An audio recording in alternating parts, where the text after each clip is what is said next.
அப்புறம் வாட்ஸ்அப்ல என்ன மொழியில வேணாலும் யார் வேணாலும் சேட் பண்ணிட்டோம், நான் கவலைப்பட மாட்டேன். ஏன்னா கூகுளோட டிரான்ஸ்லேட் இருக்கு. வாட்ஸ்அப்ல வந்து ஜம்ப் பண்ணி கூகுள் டிரான்ஸ்லேட்ல போயிட்டு டிரான்ஸ்லேட் பண்ணி பார்த்து தெரிஞ்சுப்பேன் அப்படின்னு சொல்றவங்களுக்காக வாட்ஸ்அப் என்ன சொல்றாங்க தெரியுமா?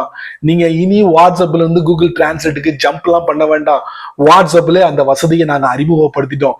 வேணுங்கிறவங்க அதை பயன்படுத்தி எந்த மொழியில யார் வேணாலும் சேட் பண்ணிட்டோம், நீங்க அதை ஈஸியா டிரான்ஸ்லேட் பண்ணி தெரிஞ்சுக்க முடியும் அப்படின்னு இருக்காங்க.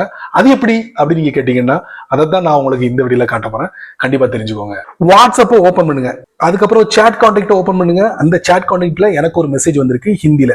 இதை நான் டிரான்ஸ்லேட் பண்ணும். செலக்ட் பண்றேன். டாப் ரைட்ல 3 டாட், அதுக்கப்புறம் டிரான்ஸ்லேட், அதுக்கப்புறம் எந்த மொழியில வந்திருக்கோ அதுக்கு நீங்க சூஸ் பண்ணணும். சூஸ் ஹிந்தி, கண்டினியூ, அதுக்கப்புறம் translate all new messages in this chat. அந்த பர்டிகுலர் சேட்ல வரக்கூடிய எல்லா மெசேஜையும் ஆட்டோமேட்டிக்கலி டிரான்ஸ்லேட் பண்ணணும்னா பக்கத்துல ஒரு டாகல், அதை நீங்க ஆன் பண்ணிக்கோங்க. அதுக்கப்புறம் டிரான்ஸ்லேட் கொடுங்க. கொடுத்த உடனே பாருங்க ஹிந்தி இங்கிலீஷா மாறிடுச்சு. சமல ட்ரை பண்ணி பாருங்க. இந்த மாதிரி சின்ன சின்ன விஷயங்கள் நிறைய தெரிஞ்சுக்கணும் ஆசைப்பட்டீங்கன்னா வழக்கம் போல நம்ம சேனலை ஃபாலோ பண்ணுங்க.